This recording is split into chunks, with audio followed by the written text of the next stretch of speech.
Why does nobody remembers me in this world episode 1 की शुरुआत में हमें दिखाया जाता है एक लड़के को। उसके सामने एक लड़की जिसके पास ब्लैक और वाइट कलर के विंग्स थे वो बंधी हुई थी। काई काफ़ी ज़्यादा हैरान हो चुका था क्योंकि उसके सामने जो लड़की थी वो या तो एक एंजल थी या एक डीमन थी, लेकिन फिर भी वो काई से मदद मांग रही थी। लेकिन काई के पास उस लड़की की मदद करने की कोई भी वजह नहीं थी, क्योंकि करीब 100 साल पहले एक ग्रेट वॉर हुई थी ह्यूमंस और बाकी रेस के बीच में, जिसमें ह्यूमंस जीत गए थे। लेकिन अचानक से काई को छोड़ करके बाकी सारे के सारे लोग ह्यूमंस की जीत के बारे में भूल गए। आगे हमें 2 दिन पहले का सीन दिखाया जाता है जहाँ पे काई कहीं पे आया था और वहाँ पे बाइनोकुलर्स निकाल करके किसी चीज़ के ऊपर नज़र रख रहा था। काई के साथी उसका इंतज़ार कर रहे थे कार के अंदर और कह रहे थे कि काई हमेशा ग्रेवयार्ड के ऊपर 300 सेकंड के लिए नज़र रखता है। काई जिस ग्रेवयार्ड के ऊपर नज़र रख रहा था वो एक पिरामिड की तरह दिखने वाला स्ट्रक्चर था, और इन्हीं ग्रेवयार्ड्स के अंदर डीमंस जो कि काफ़ी ज़्यादा ताकतवर मैजिक इस्तेमाल कर सकते हैं, साथ ही में सेलेस्टियल्स, डेमी ह्यूमंस जैसे कि एल्व्स और एंजल्स, स्पिरिट्स जिनके पास खास तरीके के शरीर हैं जैसे कि गोस्ट, और आखिर में मिथिकल बीस्ट जैसे कि ड्रैगन्स। इन सभी 4 रेसेस और ह्यूमैनिटी के बीच में एक ग्रेट वॉर हुई थी जिसे कहते हैं great war of 5 races. Humans उस ग्रेट वॉर में जीत गए थे, लेकिन वैसी वॉर फिर से नहीं होनी चाहिए। इसीलिए काई की ऑर्गेनाइजेशन जिसका नाम उर्जा फेडरेशन है, उनकी ड्यूटी है ग्रेवयार्ड्स के ऊपर नज़र रखने की जहाँ पे डीमंस सील्ड हैं। 300 सेकंड पूरे हो जाते हैं और काई को कोई भी दिक्कत नहीं लगती तो वो उसके ऊपर से नज़र हटा लेता है। तो फिर वो लोग अपनी गाड़ी में बैठ करके वहाँ से जाने लगते हैं। काई का दोस्त असरान तभी उससे पूछता है कि आखिर क्या कोई भी डीमन भाग पाया है 100 सालों में। तो फिर काई कहता है कि अभी तक तो एक भी डीमन नहीं भाग पाया है ग्रेवयार्ड से, और हमारी ह्यूमैनिटी एजिस एजेंसी का काम ही यही है कि वैसा ना होने देना। तभी असरान कहता है कि दुनिया में 4 ग्रेवयार्ड्स हैं, हम चाहे यहाँ पे कितनी भी नज़र रखें, दूसरी जगहों पे अगर नज़र नहीं रखी गई तो सारी की सारी चीज़ें बेकार हो जाएंगी।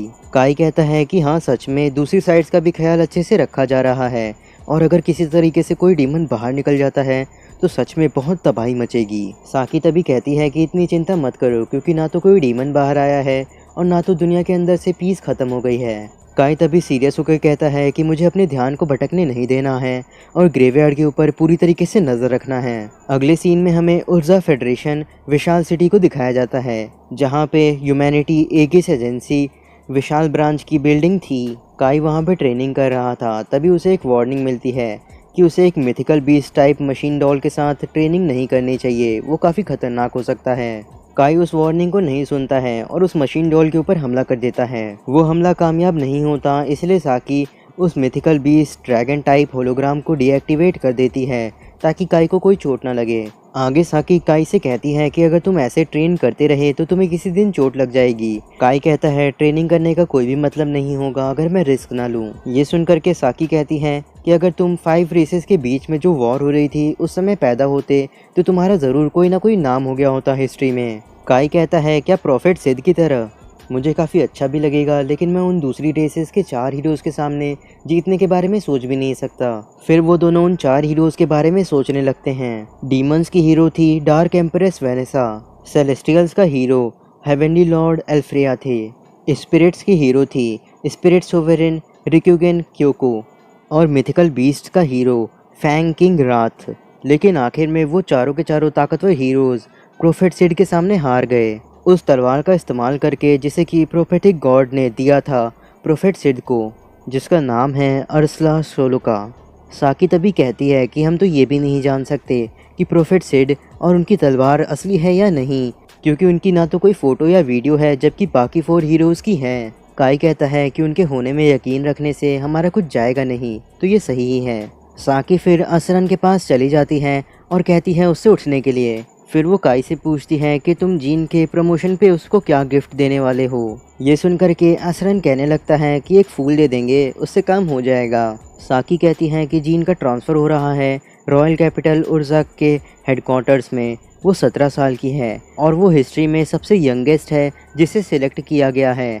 वो एलिट्स की भी एलिट्स है, इसीलिए मुझे यकीन है कि उसे काफ़ी सारे फूलों के गुलदस्ते मिलेंगे, हमें उसे कुछ और देना चाहिए।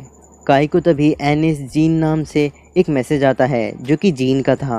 उस मैसेज में एनिस ने लिखा था कि कल मुझसे 9th टर्मिनल के किटी के स्टैचू के सामने 10 बजे मिलना, और साथ ही में इस बात के बारे में साकी और असरन को पता मत चलने देना। ये मैसेज देखते ही काई बहाने बनाने लगता है कि ये मैसेज जीन का नहीं था। तभी असरन और साकी पूछने लगते हैं काई से कि क्या तुम्हारे और जीन के बीच में कुछ चल रहा है। काई उन दोनों से कहता है कि मैं थोड़ी देर में भाग के आता हूँ और वहाँ से भाग जाता है। अगले दिन वो किटी के स्टैचू के सामने जाकर के वेट कर रहा था, तभी वहाँ पे जीन आ जाती है। काई तभी पूछता है कि आखिर आज तुम टाइम पे कैसे आ गई। ये सुन के जीन अपना मुंह फुला लेती है और कहती है मेरा ट्रांसफ़र हो रहा है, इसलिए मुझे कभी तो टाइम पे आ जाना चाहिए ना। लेकिन तुम मुझे बताओ तुमने ऐसे कपड़े क्यों पहने हुए हैं। काई कहता है मैं अपनी मॉर्निंग सेल्फ ट्रेनिंग पूरी करके सीधे यहाँ पे आया हूँ, इसलिए यूनिफॉर्म पहनी हुई है। ये सुन करके जीन कहती है यही तो मैं तुम्हारे बारे में पसंद करती हूँ काई। वो दोनों फिर शॉपिंग करना शुरू कर देते हैं। जीन ने आज काई को इसलिए बुलाया था ताकि वो साकी और आसरान को गिफ्ट दे सके। उसी समय जीन काई से पूछती है कि आखिर तुम मुझे क्या प्रेजेंट देने वाले हो। काई कहता है कि मैंने कुछ सोचा नहीं है, और वैसे भी तुम 2 साल में तो आ ही जाओगी ना एक कैडेट बन के। जीन कहती है कि तब तक में साकी और आसरान की मिलिट्री सर्विस ख़त्म हो जाएगी और वो लोग सिविलियंस बन जाएंगे। सिर्फ मैं और तुम ही मिलिट्री के अंदर रहेंगे। काई कहता है हाँ तुमने सही कहा, साथ ही में तुम वहाँ पे जा कर के तुम्हारे फादर जो कि हेडक्वार्टर चीफ हैं उर्जा के, उन्हें सरपास कर पाओगी, जो कि तुम्हारा बचपन से गोल रहा है। आगे जीन ने प्रेजेंट खरीदना शुरू कर दिया था और काई उसकी हेल्प कर रहा था। वापस जाते हुए जीन काई का शुक्रिया करती है और उससे पूछती हैं कि तुम 10 साल के थे ना जब तुम पहली बार ग्रेवयार्ड में गए थे। काई कहता है हाँ तुम्हारे फादर के साथ। जीन कहती है हाँ तुमने सही कहा, वापस आते ही तुमने हम सभी को बताना शुरू कर दिया था कि कैसे तुमने ग्रेवयार्ड के अंदर प्रोफेट सिड की स्वॉर्ड को देखा था। काई धीमी आवाज़ में हाँ कहता है और सोचने लगता है कि उस दिन हुआ क्या था। काफ़ी सारे डीमंस को वो उस ग्रेवयार्ड के अंदर महसूस कर पा रहा था और वो नीचे गिरता ही जा रहा था, लेकिन उसे अचानक से रोशनी दिखी और वही थी प्रोफेट सिड की तलवार। उसकी तरफ जैसे ही उसने हाथ बढ़ाया तो वो तलवार गायब हो गई कहीं। काई फिर कहता है कि मैंने इसके बारे में ज़्यादा लोगों को नहीं बताया क्योंकि मुझे नहीं लगा था कि कोई यकीन करेगा। जीन भी कहने लगती है तभी से तो तुमने कहना शुरू कर दिया कि तुम्हारी ड्यूटी है ग्रेवयार्ड के ऊपर नज़र रखने की।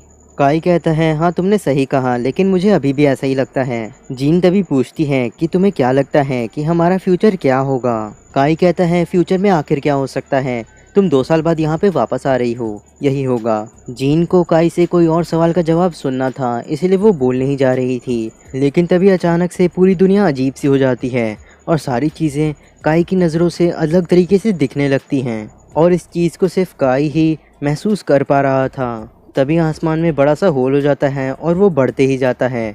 जीन भी उसी में गायब हो जाती है। उसी समय ज़ोर से एक आवाज़ सुनाई देती है, world reincarnation activated, executing the overwriting of the world. इस आवाज़ के चले जाते ही काई की दुनिया काली हो जाती है और वो एक अलग ही जगह पे पहुंच जाता है जहाँ पे काफ़ी तबाही मची हुई थी। काई को बिल्कुल समझ में नहीं आता कि आखिर अभी हुआ क्या, लेकिन तभी उसे कुछ महसूस होता है तो वो दूसरी तरफ देखता है। वहाँ पे एक बड़ा सा हाथ था एक बिल्डिंग के ऊपर और तभी वहाँ से एक डीमन निकलता है। वो डीमन काई को देखते ही उसके ऊपर मैजिक से हमला करने लगता है। काई पूरी तरीके से उस हमले को डॉज कर देता है, लेकिन उसके इक्विपमेंट के ऊपर वो हमला लग गया था। काई को भी समझ आ जाता है कि उसके सामने एक असली डीमन है। वो डीमन फिर से हमला करने वाला था। काई तभी अपनी स्वॉर्ड ड्रेक नेल के पास पहुंच जाता है और उसे उठा करके उसके अंदर बुलेट्स भरने लगता है। फिर वो अपनी स्वॉर्ड ड्रेक नेल को डीमन की तरफ करके उससे शूट कर देता है एक गन की तरह। काई ने जो बुलेट फायर की थी उसने सारे के सारे डीमन के मैजिक को कैंसिल कर दिया था।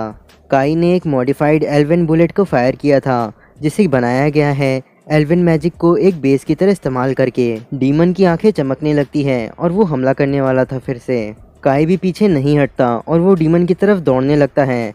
मौका मिलते ही वो उसके कंधे के ऊपर अपनी गन को पॉइंट करके उसे फायर कर देता है। काई के उस एक ही हमले में वो डीमन पूरी तरीके से मर जाता है। काई ने जो बुलेट अभी इस्तेमाल की थी डीमन को मारने के लिए, वो एक मिथिकल बीस्ट के ब्रेथ को रेप्लिकेट करने के लिए था।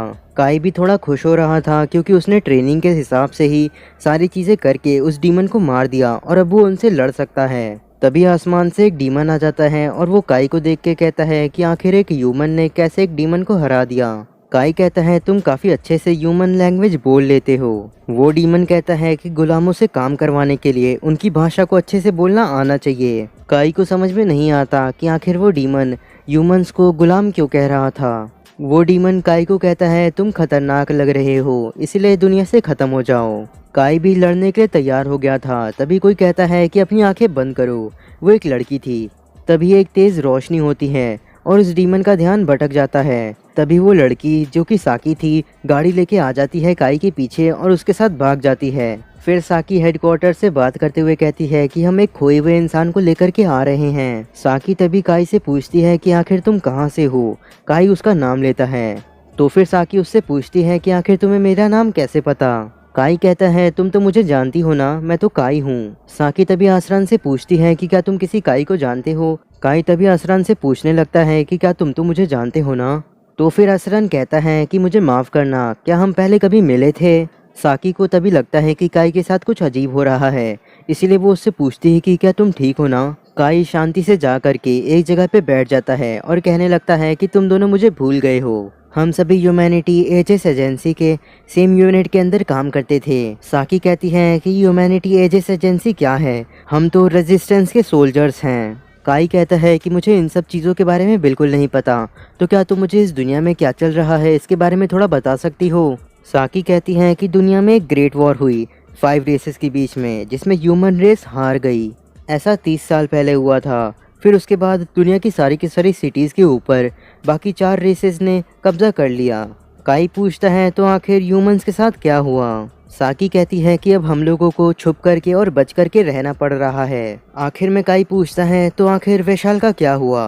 असरन कहता है कि भले ही तुम्हारी याददाश्त चली गई, लेकिन तुम्हें जगहों के नाम तो मालूम है, ये काफ़ी अच्छी चीज़ है। देन उसके बाद उनकी गाड़ी एक सबवे के पास पहुंच जाती है। फिर वो लोग नीचे उतरने लगते हैं। असरन तभी बताता है कि बाकी 4 रेस जो कि अभी दुनिया के ऊपर राज कर रही हैं, साथ ही साथ एक दूसरे से फाइट कर रहे हैं टेरिटरी के लिए। उर्जा फेडरेशन के ऊपर डीमंस ने कब्जा करा हुआ है। उनसे बचने के लिए हमें सारी सिटीज़ को छोड़ करके भागना पड़ा। तभी सबवे के अंदर एक दरवाज़ा खुलता है। साकी तभी कहती है काई को कि ये है एक ह्यूमन सिटी, न्यू वैशाल। असरन बताता है कि हमारे पास सिर्फ अंडरग्राउंड स्पेस बची थी, इसलिए हम लोगों ने अंडरग्राउंड सिटी बनानी शुरू कर दी ताकि हम अपने लोगों को बचा पाएं और बाकी दूसरी रेसेस के साथ लड़ पाएं, एक ह्यूमन रेजिस्टेंस सोल्जर बन करके। काई तभी पूछता है कि आखिर ह्यूमंस ग्रेट वॉर को क्यों हार गए। साकी कहती है कि तुमने डीमन को तो देखा ही होगा ना, वो हमारे ऊपर ग्रुप बना करके हमला करते हैं, तो उनसे जीतने का कोई मतलब ही नहीं बनता। और सबसे बड़ी दिक्कत है उन सभी रेस के पास एक न एक हेड बॉस है जिसे कि वो हीरो कहते हैं। काई कहता है तो ह्यूमंस के हीरो प्रोफेट सिड का क्या हुआ। असरन तभी काई से कहता है कि आखिर ये सिड कौन है।